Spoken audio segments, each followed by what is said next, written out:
In the bustling life of raising and teaching children, practical solutions are what we seek to foster a supportive and understanding atmosphere. Co-regulation is one such practical approach, offering a pathway to emotional stability and growth. Step into a world of actionable insights at yourtherapysource.com, where we break down co-regulation into everyday strategies that parents and educators can seamlessly integrate into their routines. Listen and learn more about co-regulation. Navigating through the complexities of emotions and behaviors is a challenging yet vital part of development in both children and adults. The concept of co-regulation serves as a guiding light in this journey, especially for those involved in the fields of human services and child development. Read more about the co-regulation definition, exploring its multifaceted nature and providing practical strategies for fostering emotional and behavioral regulation in various settings. What is co-regulation? Co-regulation refers to the supportive process where one individual assists another in adjusting their emotional and physiological state to achieve stability and well-being. It's an important step in the development of self-regulation, especially in young children and young adults as they learn to navigate their own emotions and responses. The nervous system is an intricate network that dictates how children perceive the world around them and respond to it. Co-regulation's relationship with the nervous system, especially in children, is a fundamental component in understanding their behavior and responses in various situations. The nervous system can be thought of as the body's electrical wiring. It transmits signals between the brain and the rest of the body. Central to this system are the sympathetic nervous system, SNS, and the parasympathetic nervous system, PNS. The SNS is often described as the accelerator that primes the body for action, while the PNS acts like the brakes, promoting calm and rest. In children, the nervous system is still developing, which means their ability to self-regulate the switch between these systems is not yet fully mature. That's where co-regulation steps in, activating the parasympathetic response. When a child experiences distress, their SNS kicks in, leading to a fight or flight response. A caregiver's co-regulating actions, like soothing talk or a gentle hug, can activate the child's PNS, helping them calm down. Modeling self-regulation. Through co-regulation, adults can model how to manage stress, such as taking deep breaths or counting to 10. These actions signal the child's nervous system that it's safe to switch from a state of high alert to one of relaxation. Enhancing neurological pathways. Repeated experiences of co-regulation can strengthen the neurological pathways in a child's brain associated with regulation. This lays the groundwork for the child to develop better self-regulation skills as they grow. Examples of co-regulation interacting with the nervous system. During a tantrum, a caregiver might help a child take slow, deep breaths. This physical action can help shift the child's nervous system from the SNS to the PNS, reducing the intensity of the tantrum. In a stressful situation, an educator can create a quiet, safe space for a child who is feeling overwhelmed. This environmental change can assist the child's nervous system in moving away from a stress response. Through consistent routines, establishing predictable routines provides a framework of safety that supports the child's nervous system, helping them to stay regulated throughout the day. Co-regulation and interoception. Interoception, the sense of the internal state of the body, plays a critical role in co-regulation. This sense helps children understand and interpret signals like hunger, thirst, and the need for rest. Co-regulation can support the development of interoception by guiding children to recognize signals. An adult can help a child recognize what they are feeling. For example, pointing out that a racing heart might mean they are nervous or excited. Assisting in identifying needs. By asking questions like, "Are you hungry?" or "Are you bored?" caregivers aid children in differentiating between similar internal signals. Encouraging mindfulness practices. Activities like body scans can improve a child's interoceptive awareness, making it easier for them to understand and describe their internal experiences. The partnership between the nervous system and co-regulation is a dance of biological processes and interpersonal interactions. For children, whose systems are still in the developmental phase, co-regulation is not just about managing the immediate emotional state but is also crucial in shaping the architecture of their nervous system that supports a lifetime of emotional and sensory experiences. Sensory processing disorder and its challenges. Sensory processing disorder, SPD, is a condition where the brain has trouble receiving and responding to information that comes in through the senses. This could manifest in oversensitivity to stimuli in the environment, sensory avoidance, or undersensitivity, sensory seeking. Children with SPD might experience a range of challenges. Difficulty with emotional regulation. They may become easily overwhelmed by sensory input, leading to emotional outbursts or breakdowns. Challenges in social settings. Over or underreaction to sensory input can lead to difficulties in interacting with peers. Problems with motor skills. Both gross and fine motor tasks can be challenging if sensory feedback is not being processed accurately. Academic struggles. Sensory issues can distract or discomfort children, hindering their ability to concentrate and learn. The role of co-regulation in sensory processing disorder. Co-regulation plays a significant role in aiding children with SPD to manage their responses to sensory input. It's a collaborative and supportive process where a caregiver or educator helps the child return to a state of emotional and physiological balance. Here's how co-regulation can address the challenges faced by children with SPD. Providing predictability and structure. Children with SPD often find comfort in predictable environments and routines, which can minimize unexpected sensory input that might be overwhelming. Offering reassurance and support. During moments of sensory overload, a trusted adult can provide a calming presence, offering physical or verbal reassurance to help the child feel grounded and safe. Guiding sensory activities. Engaging in specific sensory activities tailored to the child's needs can assist in regulating their sensory system. For example, if a child is sensory seeking, providing deep pressure activities, proprioceptive input, can be very regulating. Teaching self-regulation techniques. Over time, co-regulation can facilitate the development of self-regulation by teaching and modeling strategies such as deep breathing or the use of sensory tools like stress balls or fidget devices. Creating a sensory-friendly environment. Adjusting the environment to reduce sensory triggers and teaching sensory strategies can prevent dysregulation. This might include dimming lights, reducing background noise, or allowing the use of headphones. Empowering through choice and control. Allowing children with SPD to have control over their sensory experiences when possible can help them learn to manage their sensory needs. For instance, letting them choose between different sensory activities can foster a sense of autonomy and self-regulation. Encouraging social interaction.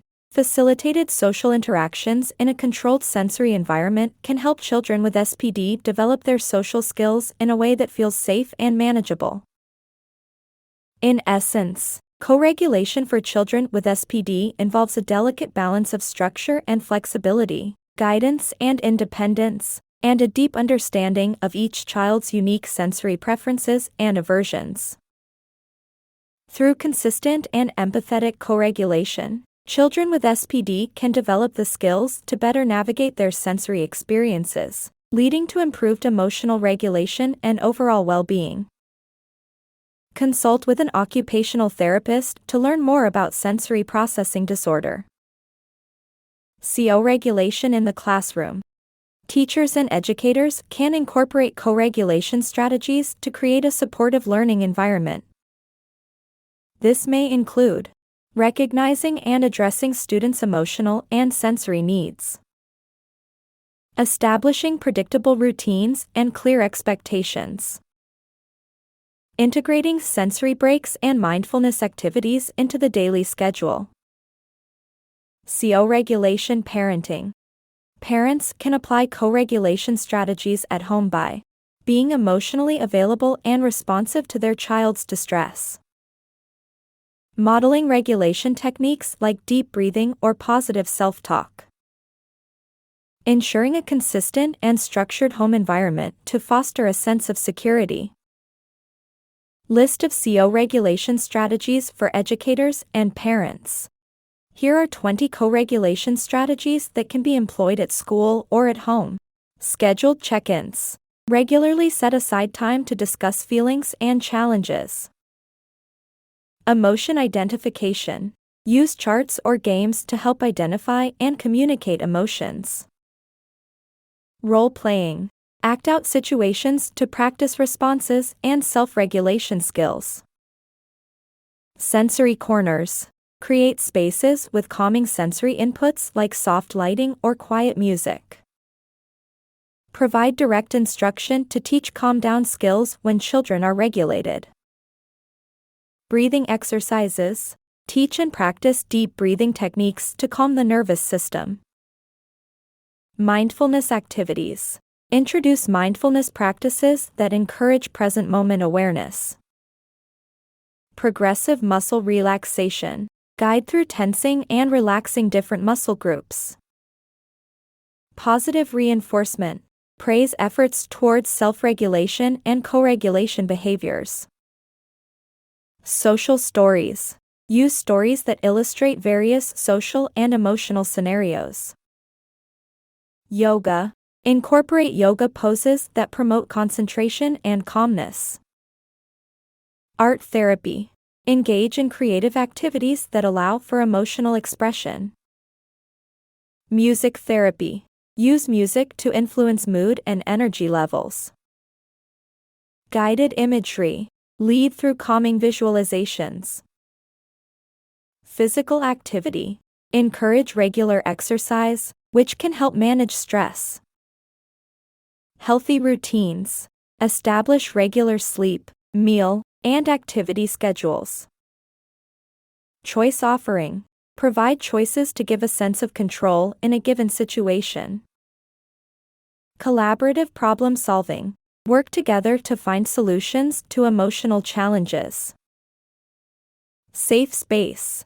Designate an area where one can go to regroup and calm down. Co-regulation cues. Develop signals or words that indicate the need for co-regulation support. Reflective listening. Echo back what the person has said to ensure understanding and empathy. Let's go deeper and listen about examples of co-regulation dysfunction and improvement strategies.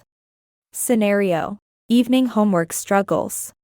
9-year-old Mia, who has sensory processing disorder, SPD, finds the tactile sensation of pencil on paper overwhelming. This often leads to homework time challenges. Today, Mia's mother, after a prolonged and stressful day at work, is visibly fatigued and has little patience left. As Mia starts to crumple her math worksheet, her mother's body language stiffens, and her facial expressions convey frustration and impatience. She insists on Mia finishing her homework, exacerbating the tension. Signs of co-regulation dysfunction. Facial expressions. Mia's mother's expression is one of annoyance, with a furrowed brow and a sharp gaze. Body language. She crosses her arms, leaning away from Mia, which communicates disapproval and distance. Eye contact. Intense eye contact from her mother feels confrontational rather than supportive to Mia. Stressful situations. The pressure to complete homework without addressing Mia's sensory needs creates a high-stress environment.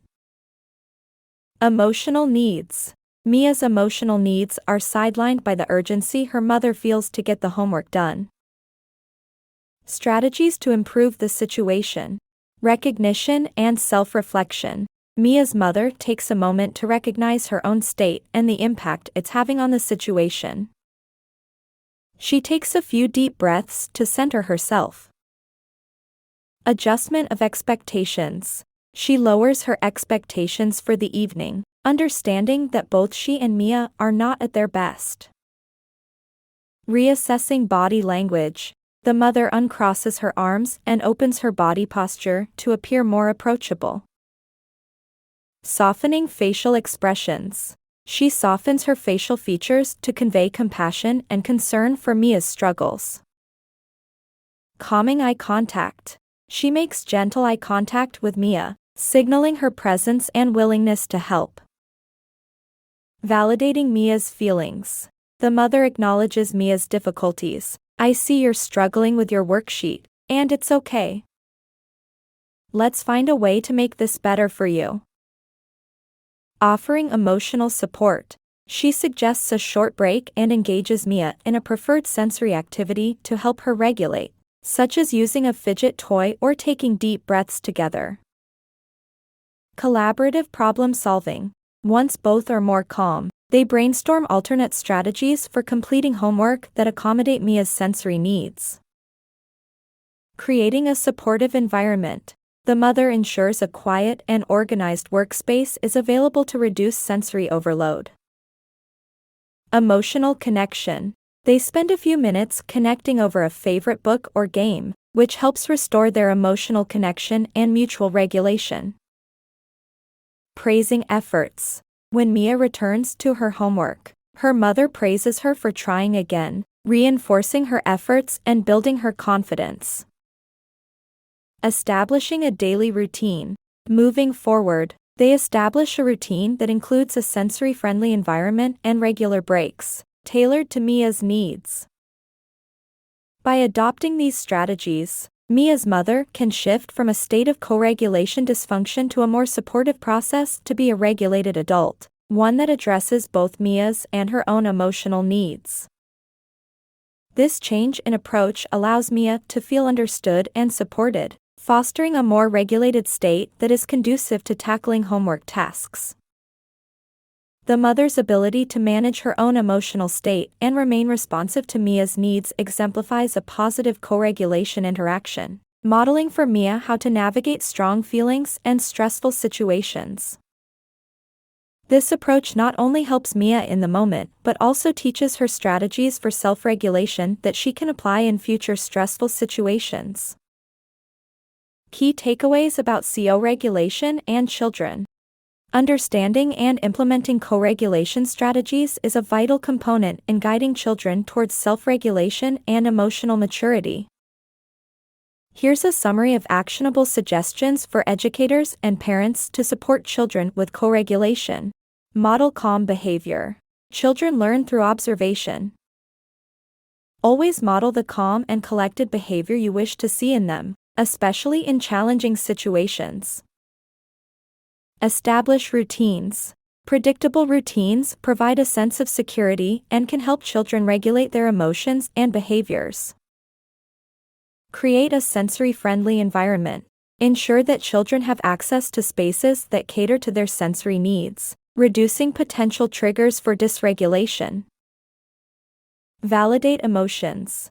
Acknowledge children's feelings, showing them that it's okay to express emotions and that you understand their experiences. Use nonverbal cues. Be aware of your body language, facial expressions, and eye contact, as these nonverbal cues can significantly affect co-regulation processes. Teach breathing techniques. Introduce deep breathing exercises or mindfulness practices to help children calm down during moments of distress. Encourage movement breaks. Allow for regular movement breaks throughout the day, as physical activity can be a powerful tool for self-regulation. Foster emotional literacy. Help children develop a vocabulary for their emotions, which can make it easier for them to communicate their needs and feelings. Provide choices. Offering choices can empower children and reduce power struggles, leading to better co-regulation. Use positive reinforcement. Praise efforts towards self-regulation and cooperation, reinforcing the behavior you want to see. Engage in collaborative problem solving. Work together with children to find solutions to challenges, which can help them feel heard and valued. Practice patience. Understand that co-regulation is a process, and children will need time and repeated guidance to master these skills. Educate on social cues. Teach children about social cues and how to read them, enhancing their ability to co-regulate with peers. Offer sensory tools. Provide access to sensory tools such as fidgets, stress balls, or weighted blankets that can help children self-regulate. Use storytelling. Share stories that depict characters navigating emotions and co-regulation, which can serve as relatable examples for children. Implement quiet time. Quiet time can be beneficial for children who are easily overwhelmed by sensory input or social interaction. Provide reassurance. Offer consistent reassurance and support, reinforcing the child's sense of security and their ability to manage their responses. Encourage self-reflection. Help children reflect on what strategies work best for them in managing their emotions and behaviors. Communicate regularly. Maintain open communication with children, asking them about their feelings and listening actively to their responses. Build a support network. Encourage relationships with peers, educators, and family members who can also assist in the child's co-regulation development. By integrating these strategies into daily interactions and environments, educators and parents can effectively support children in developing the necessary skills for self-regulation and emotional resilience. Visit yourtherapysource.com for more information and download free co-regulation worksheets.